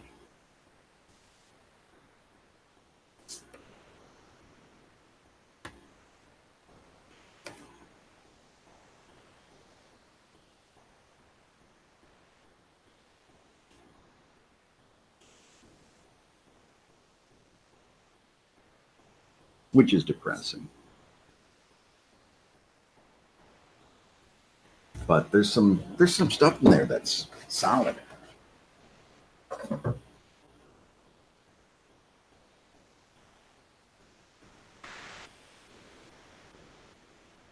Oh, where is it? Con defeat.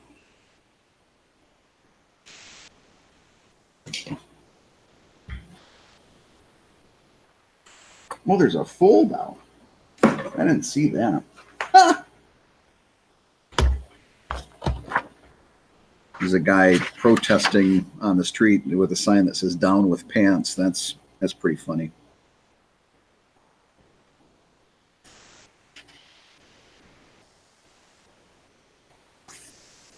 Let's see, where was the one? Yeah, there's like he did a Prince Valiant send up. A Wizard of Oz, that's decent. The early stuff is just rock solid. Then later on, it gets more and more sparse.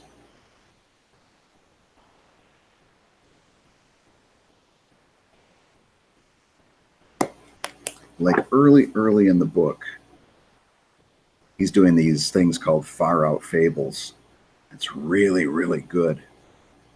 And there's a Superman Wonder Woman. If you remember from those early Mad magazines, how he did Super Duperman, he does that kind of style with Superman and Wonder Woman. Where is it now?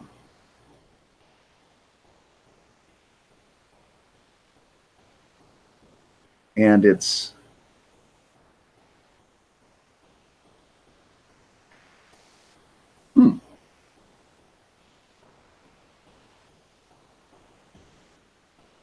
can't seem to be able to find it, but it's got all of that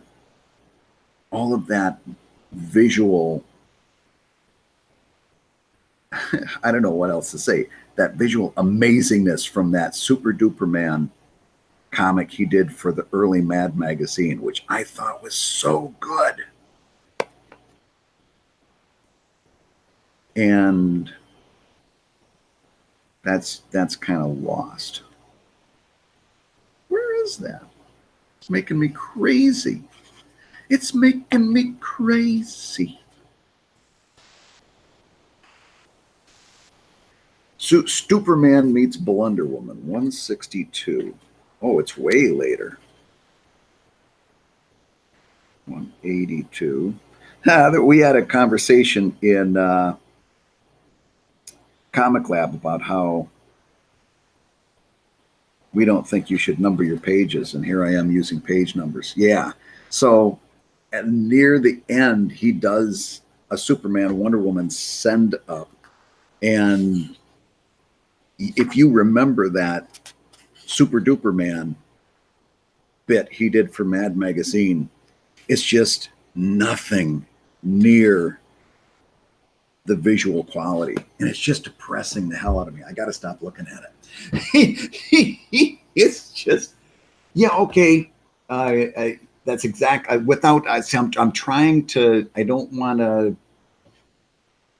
be inappropriate in my conversation, but when it comes to that Alice in Wonderland bit, and there was a couple others, it was like, yeah, not for me. Not and partially since I've started doing not safe for work stuff, I've become very, very conscious of the role that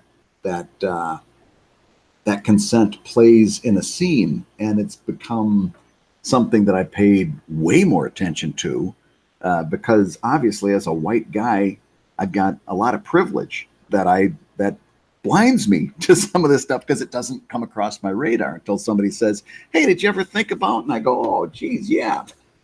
Now it's in the forefront of my mind when I'm doing something like that. And so when I'm reading this, it's the same thing. Totally I can't read it with another set of eyes. I guess that's what I'm trying to say. Here's the super duper man. I'm going to put it in the chat. That Wally Wood blog spot. That's the super duper man that made me, honest to goodness, made me a Wally Wood fan. That whole sequence made me a fan. And there was one with Plastic Man too, where he gets Plastic Man trying to chew with plastic teeth. It's so good. Let's see if it's here. Plastic. I'm just going to put plastic in there. Yeah. Oh, well. I'm sure one of you guys can find it. Wally Wood. Plastic Man Mad Magazine. Last time I'm going to try.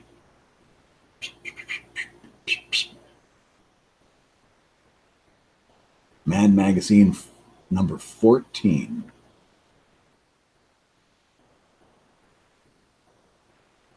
God, he did one called Batman and Robin. Jiminy Crickets, where is the one that I want? Anyway, it doesn't have a lot of that early Mad Magazine panache. Plastic Sam, that's what it was.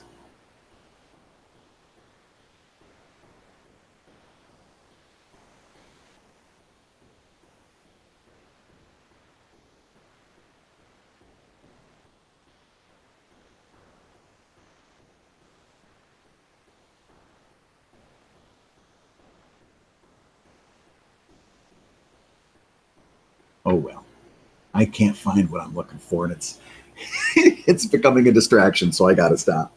But anyway, yeah, I liked some of the art. I liked some of the stuff, some of the single panel stuff that he did.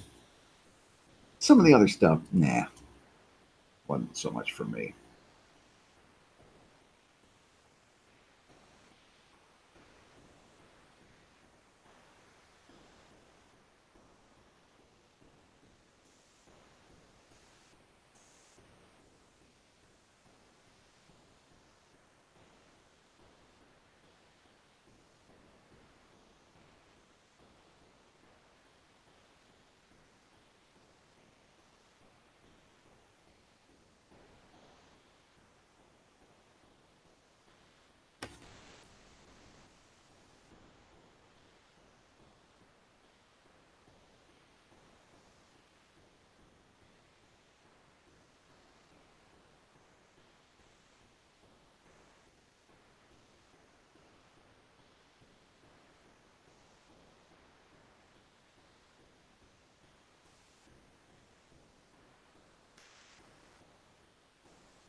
And that and turned out better than I thought it would.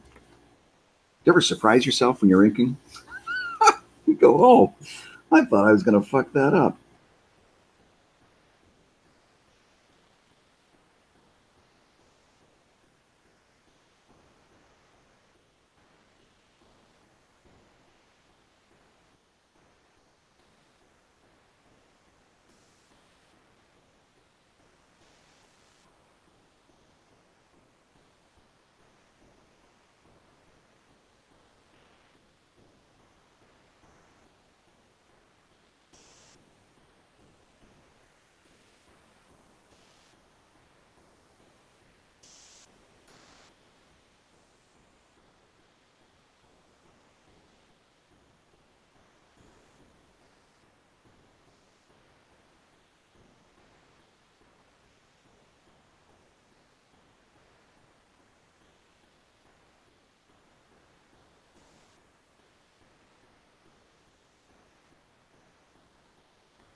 I'm kind of excited about The Boys.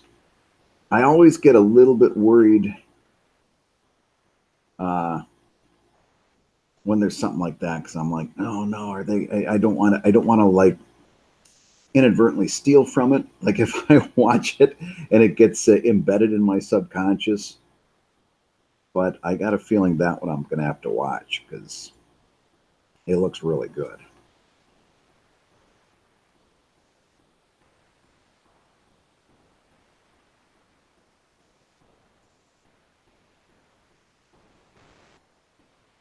Of course, that Picard trailer looked good too, and it's got me wondering whether I'm going to have to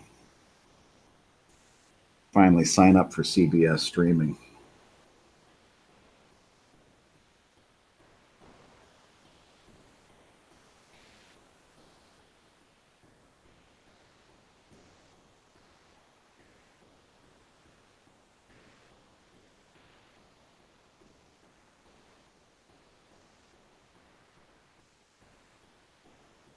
Do any of you have CBS streaming? Do you like it?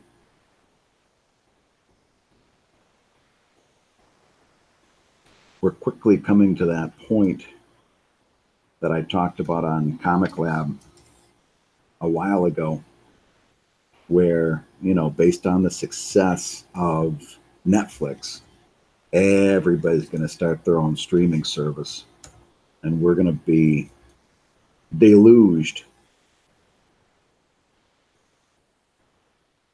in streaming services. It's going to be hard to keep up. We're going to be ending up paying more for our content than even we might have done under cable.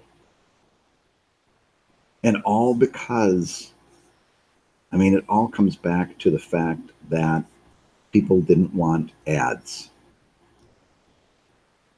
It's kind of, it's not kind of ironic, it's very ironic.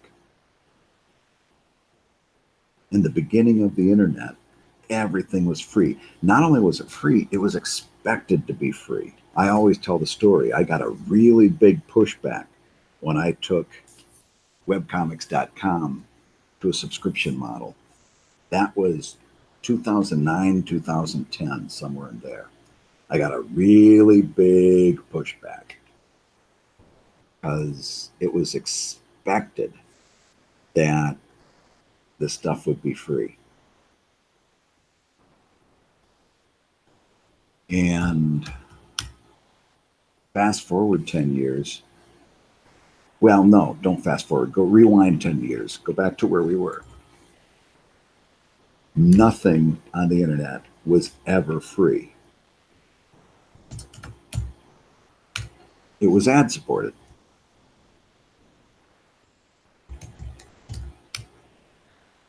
Not free.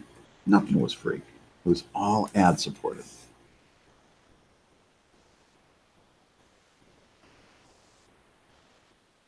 We told you it was free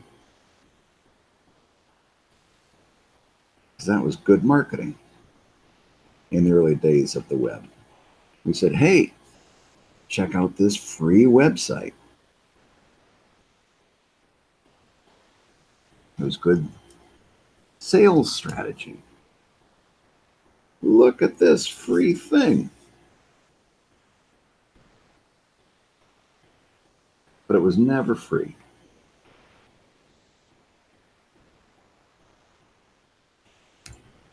And the upshot of all of that, maybe the comeuppance for the dishonesty,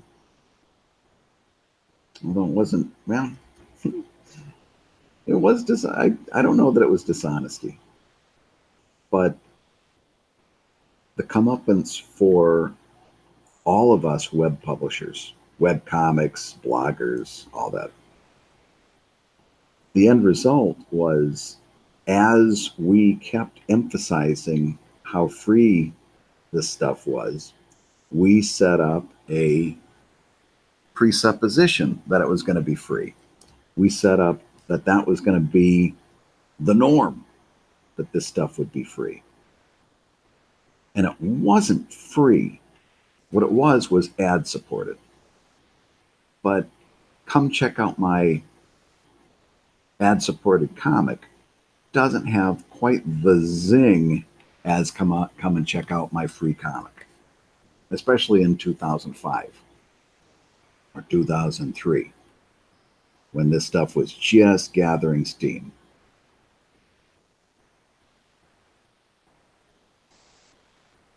So we set up this idea of a free webcomic, even though it was an ad-supported webcomic. We kept calling it free. We never emphasized the ad-supported part. And later on, when the supposition, the expectation, the implication was that readers were getting something for free on the web, it was a very short leap for them to say, we don't want these ads. Why am I getting ads on my free reading system? I'm getting ads. And as soon as the technology enabled it, here come the ad blockers.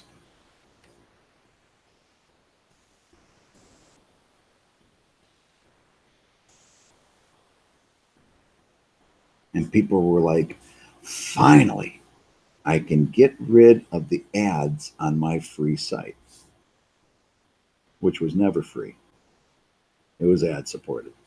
But it's too late to go back and explain that to people now because web publishers had told people for the last how many years that they were getting a free site.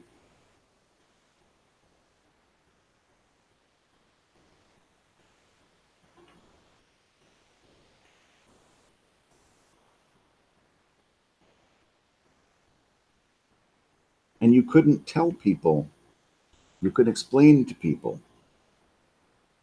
wait a minute, when we told you back in 2005 that you were getting a free site, we were accentuating the positives, see, and we figured you didn't want to know about the ads, and we didn't want to confuse things, and nope, too late. Too late. For all intents and purposes, that website was supposed to be free.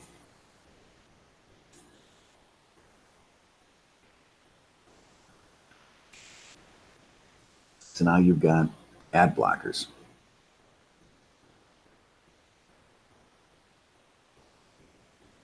And those come up and start choking off all of the income sources we had in webcomics.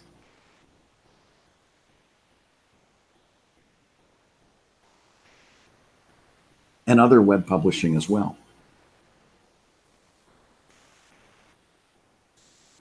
So what we do? Turn to crowdfunding.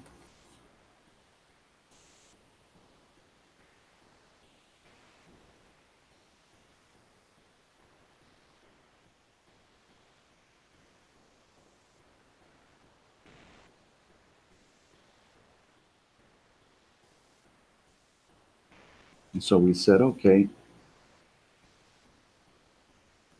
it's not free, it's not ad supported. Now we'll continue to do free and we'll do exclusives behind a paywall. And actually, that worked out pretty good.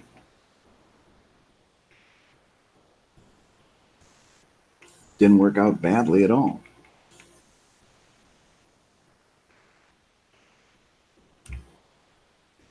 Except now you're paying for all of your content individually.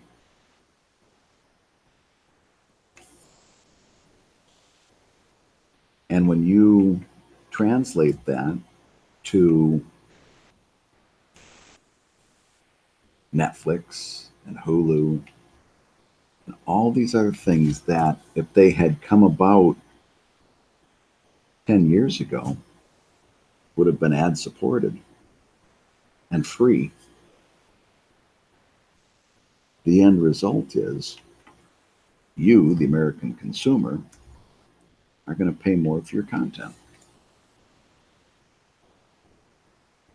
Until we reach the breaking point in that, and this is maybe another 10 years down the road,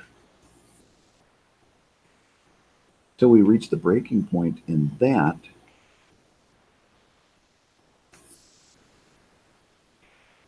and somebody gets this idea that they're going to do Netflix, or whichever the big dog is at that point, they're going to do Netflix. And we got this new radical idea. Ready for this? You don't have to pay. Netflix for free. And all you got to do is watch a sponsorship ad at the beginning of every episode. And people will go nuts. They'll come up with a different word for it. They won't call it an ad. They may work sponsorship into it. They may come up with all kinds of different words for it.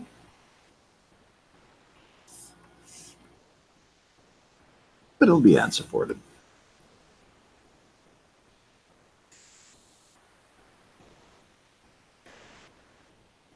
And because people in general have no sense of history,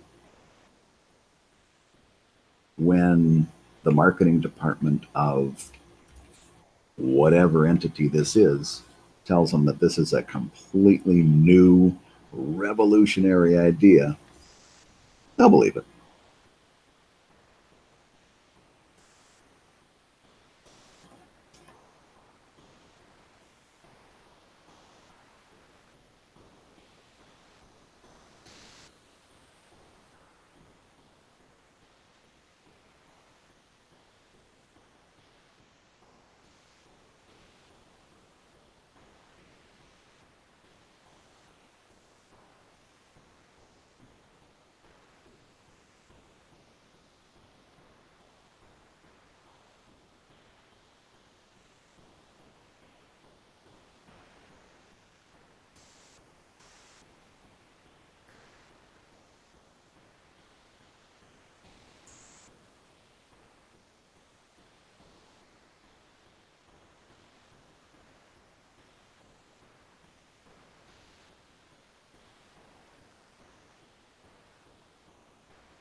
I had Hulu for a little while.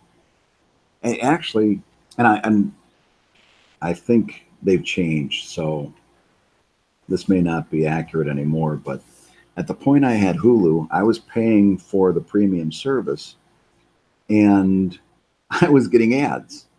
And I went, wait a minute. I'm paying for Hulu. I shouldn't be seeing ads. It's going to be one or the other. I'm either going to get a free service with ads or nothing. And so I chose nothing because I kept getting ads. But I'm tempted to try it again because I'm told that I would really enjoy My Hero Academia. At least that's what my college students keep telling me, that I would really enjoy it.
You're not talking too much, Alexi. That's perfectly fine.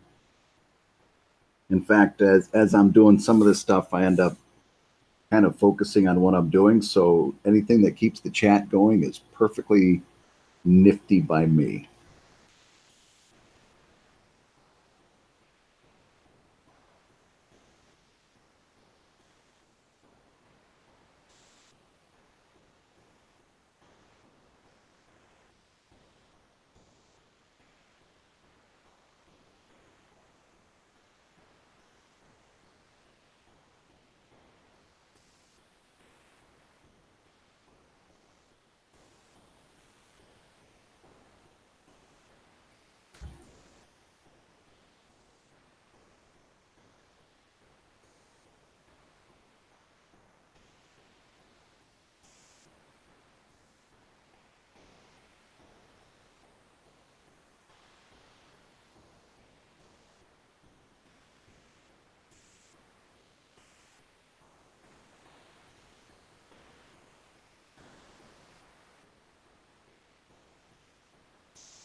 So I've got to assume that at least a few of you folks are cartoonists or in comics one way or another.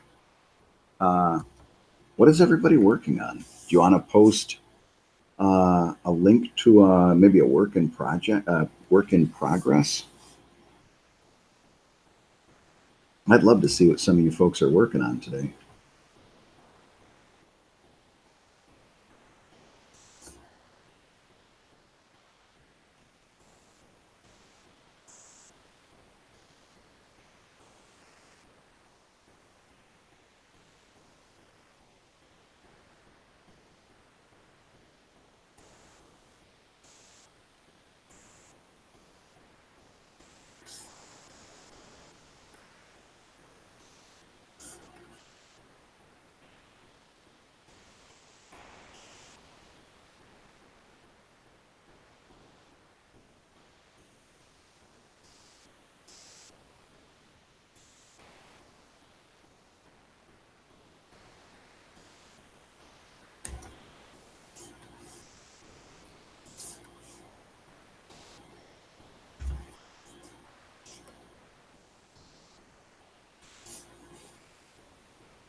Hey D, how's it going?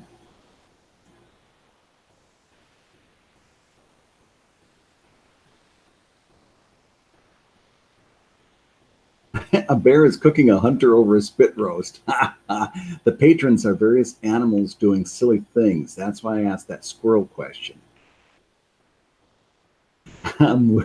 Shell, meanwhile, is working on not getting fired. Wow, she doodles on post-its.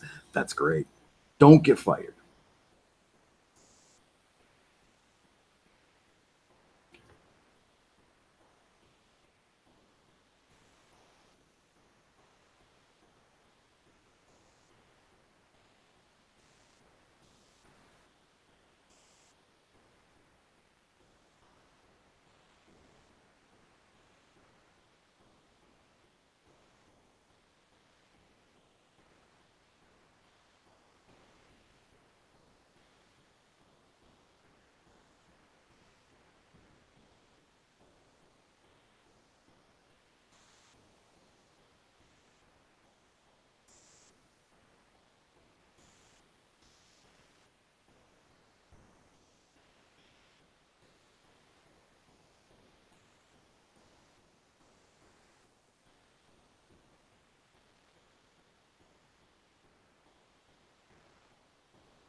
Oh, blah, blah, blah, blah, blah.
Well, I am starting to lose steam here, my friends, so I'm going to call this one a day and take a little break and see if I can come back and remember how to draw. Thank you, everyone who came out to keep me company. I appreciate it. Uh, I will be a good partner, a good, yeah, that's the right word. I'll be a good partner and remind you of Alex Heberling's Kickstarter that just launched today. Thank you. Thank you. Thank you, everybody. I appreciate it. And yeah, we'll try to do this again soon. Like I said, there's so much stuff going on right now. At home, I've got about 3 different things that are major major problems that I got to get taken care of, plus an insurance adjuster. So uh, it's not been great, but this has been a high point, and all of which to say, if I will try to do another live stream, I can't guarantee it because right now is just a complete mess at the Geiger household. But hopefully, once we get on top of all those issues, everything will be good again. We'll be back on track. So until then, thanks again. I appreciate it. And I will catch you guys again. Thanks again for hanging out today. This was a lot of fun.